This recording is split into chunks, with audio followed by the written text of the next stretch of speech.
Hello, Aries, and welcome into your reading for the first half of August. We'll be taking a look at job and career, at love and relationships, and then also life path and mission. So before we get started on things specific to you, I did want to touch on a couple of things that are happening just in general for the collective. The first thing is on August 1st, we have the Sturgeon full moon in Aquarius, and that is actually the first of the full moons in August. There's another one at the end, so we'll be having a blue moon at the end of August.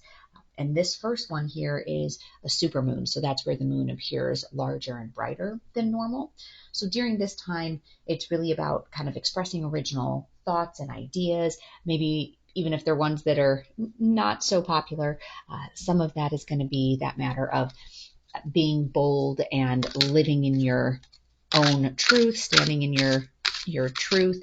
And that was something we talked about on the last reading, is that North Node was moving into your sign on July 17th. So North Node will be sitting in Aries for the next year and a half, and that's about being unapologetically you and living with authenticity.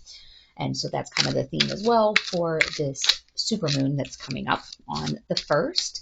And then in addition to that, we also have the Lionsgate portal. So that's actually already open. It opened at the end of July, and it'll peak on August 8th, and then it will be closing on August 12th. So this is really a time to kind of up your manifesting game. So this is a really great time to work on manifesting new ideas and aspirations, and what is it that you want to see happening in your life.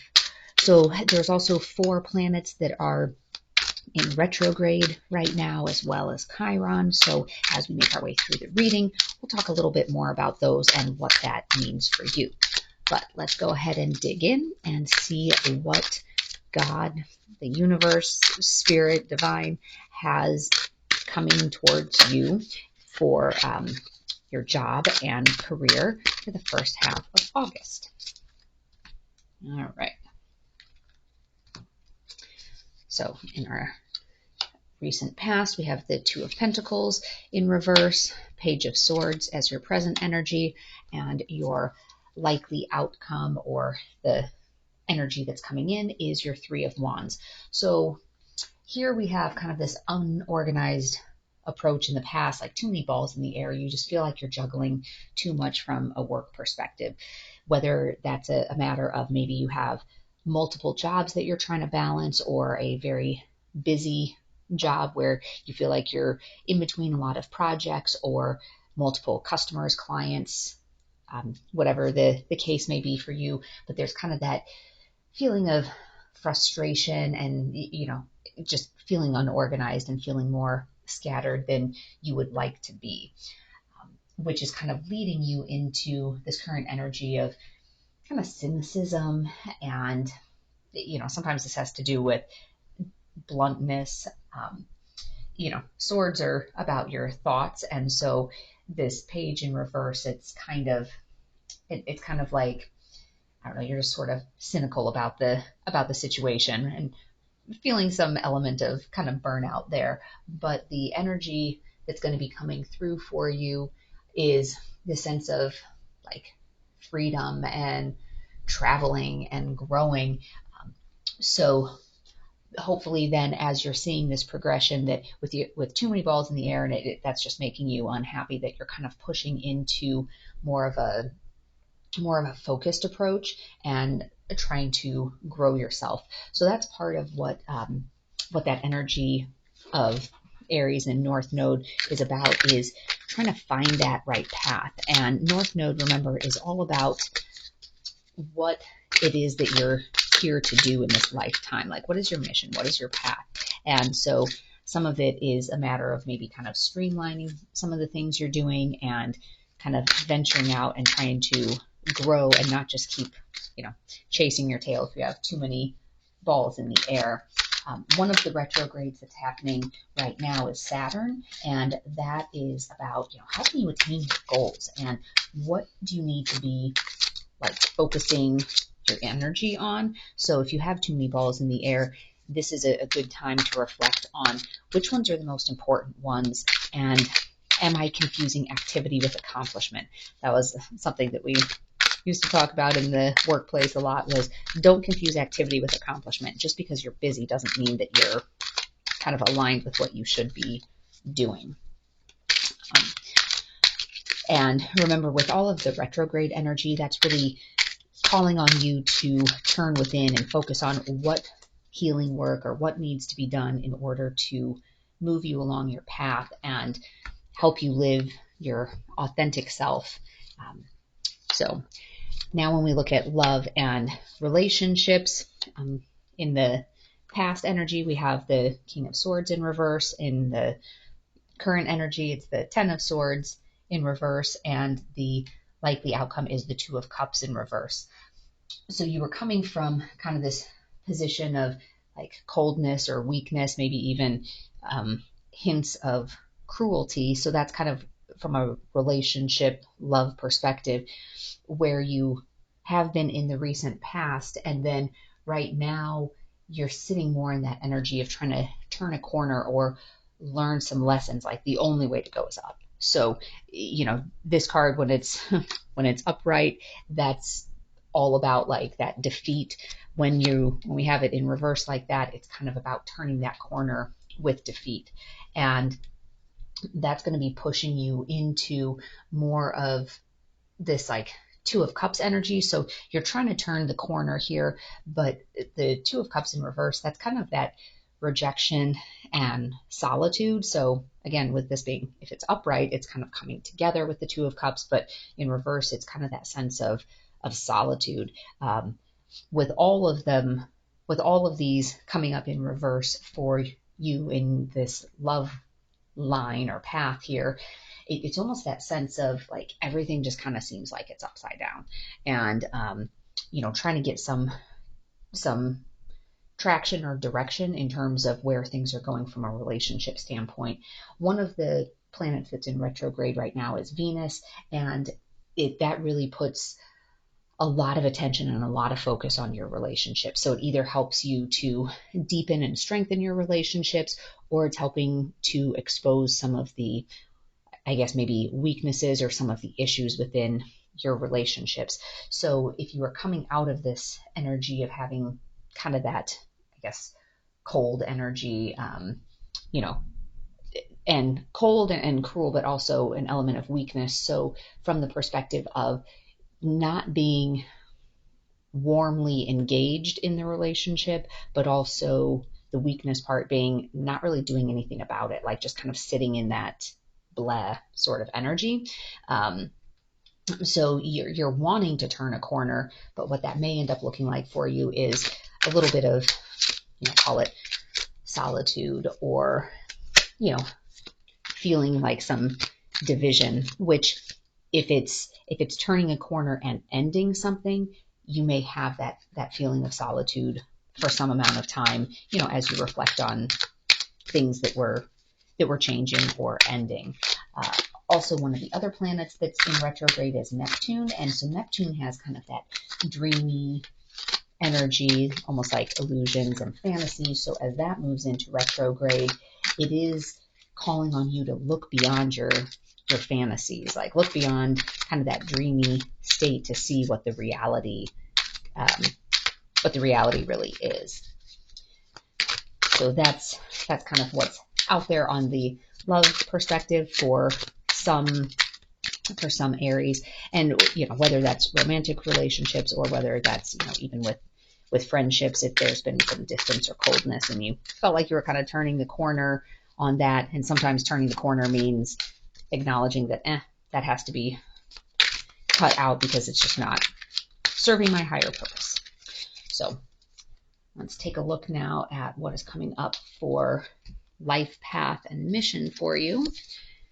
So your recent past is the Eight of Wands, currently in the Seven of Swords energy, and kind of the next level of energy is the Hanged Man in reverse. It's interesting, as I've been doing these individual zodiac sign reads, this Seven of Swords has been coming up quite a bit in various places, and this is about lies and deception and cheating. So as you're looking at your life path and your mission here, the Eight of Wands energy is feeling like there's some progress and some speed. It's kind of a moving type of energy. So you felt like you were going in the maybe in the right direction on your path or your mission, but then it kind of brought you to this place where there's this, I'll call it underhanded energy, whether, with like lies and deceit, and whether that's you being deceitful or cheating or lying, or whether it's somebody doing that to you. And you can see it, I mean, even with like the look on this guy's face, he's trying to like sneak away with some of the swords, and he's trying to cheat somebody out of, you know, I guess the swords, which, that usually represents your thoughts, but it's trying to sneak away and do something. And then the likely outcome, or like the next level of energy, is this Hanged Man in reverse. And that's kind of like that energy of stagnation and needless sacrifice and like delays, resisting, kind of stalling, like you don't really want to make a decision, like you don't really want to make a change, but it's, needless sacrifice is one of the things that really comes up with that. So you're putting yourself in this stagnant energy, but you don't need to. So this is kind of that, it feels like it's that message of you're holding on to something that doesn't need to be held on to. It's something that might serve you better to release it. Maybe you had started down one path in terms of, I feel like this is my journey in life, or this is my mission.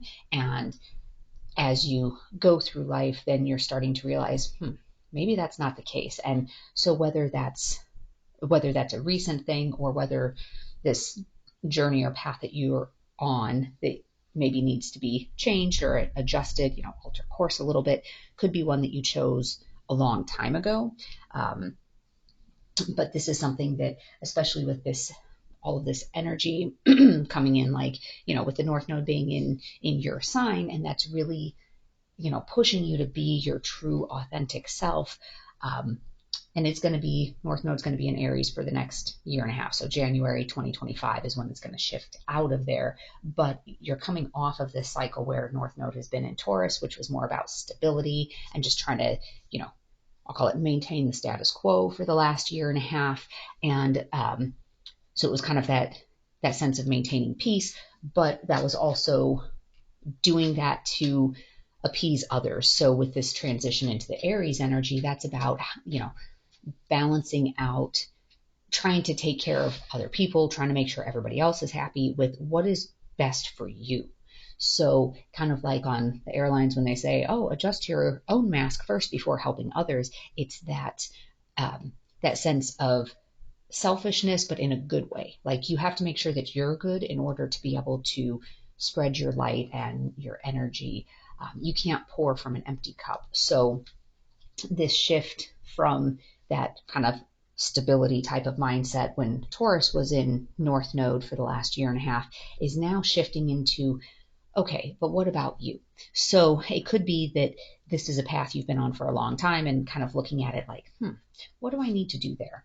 So in terms of other planets that are in retrograde, like Pluto's in retrograde, and that's, since Pluto's the destroyer, it's kind of about revisiting what needs to be transformed within your life. Chiron is also in retrograde, and that is the wounded healer. So that's calling on you to really look within and see what are some of these old wounds that are keeping you from being on your right path. So with this, for the next couple of weeks, it's still that kind of that energy of stagnation and indecision, and you kind of don't really know which direction to go. There's some delays, like resistance to, changing things up. So during this time, it would be advised to kind of look within and see what are some of the wounds that maybe need to be healed or addressed so that you can move forward in a path that's authentically you. But let's take a look and see what other messages come through on the Oracle card. So from Gaia, the message is liberation, breaking free from a negative attachment. And this, I would say, kind of could float anywhere here. So with this energy, if you had too many balls in the air and you didn't really know what to do, and you kind of turned into, a little bit of a cynical situation, and then moving into that space of freedom, that liberation could go there, that you're breaking free from some of these negative attachments like, oh, I have to keep myself busy. I have to keep working and working because that's what my value is attached to. So kind of liberating yourself from those ideas.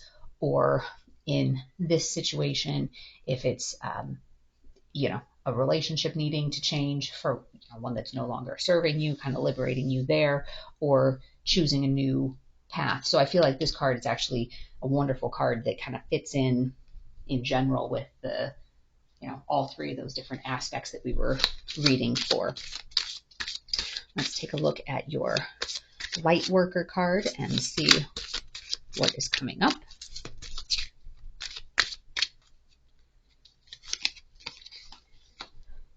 Star Mother. How can you mother yourself? And actually, it's interesting. For as many times as I've used this deck, this is the first time I've ever seen this card come up. I feel like some of the other ones tend to come up a lot, but one of the things that I love to use as an example, if you're in a situation where you feel like, oh, you're always taking care of everybody else, making sure everybody else is in a good place, try this exercise. If you can find a picture of yourself from when you were younger, call it between the ages of like 2 and 5, like a really cute picture of you, and look at it. I have one of me from when I was 3 years old in my bedroom, as a reminder, who's taking care of that person. So while you as an adult are busy taking care of everybody else around you, who's taking care of that little boy, that little girl? Who's loving them and putting them first? Because just like if it's with your own children or family or loved ones that are close to you, if they're in a bad situation, you would never tell them, it doesn't really matter if you're happy, just do whatever it takes to make everybody else happy.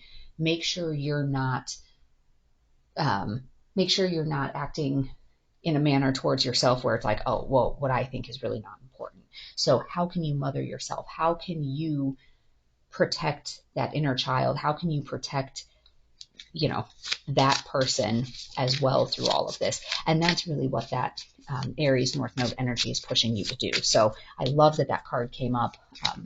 Like I said, I haven't seen that one come up in any of the readings that I've done before. All right, let's take a look at the romance card. So this was our jumper card, was the healing family issues. And then let me pull one more since that was a jumper. And then we'll kind of take a look at both. Passion. So the healing family issues, your love life benefits as you forgive your parents.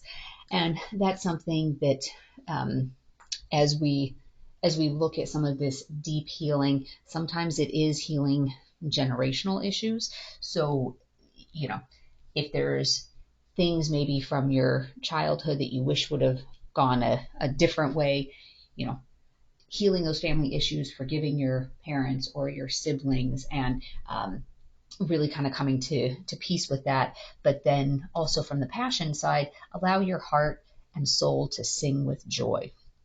So even if you are ending something and kind of hitting a little bit of a phase of solitude, allow your heart to be happy and loving. Maybe there's a different partner that's coming in, or, even from a passion standpoint, this passion could be passion towards your purpose, towards your mission. So hopefully this has been helpful to give you some idea of what to expect for the first half of August. As always, take only what resonates and leave the rest behind. If this is a message or information that you think somebody else may benefit from, I certainly welcome you to share it with them. I will be doing some other different readings, some twin flame readings, more of these sign-specific readings, and my daily ones. So if you want to get alerts as to when those videos post, you can hit the subscribe and notification bell, and that way you'll find out when those new videos post. Otherwise, I wish you peace and joy on your journey, and we will see you next time. Bye-bye.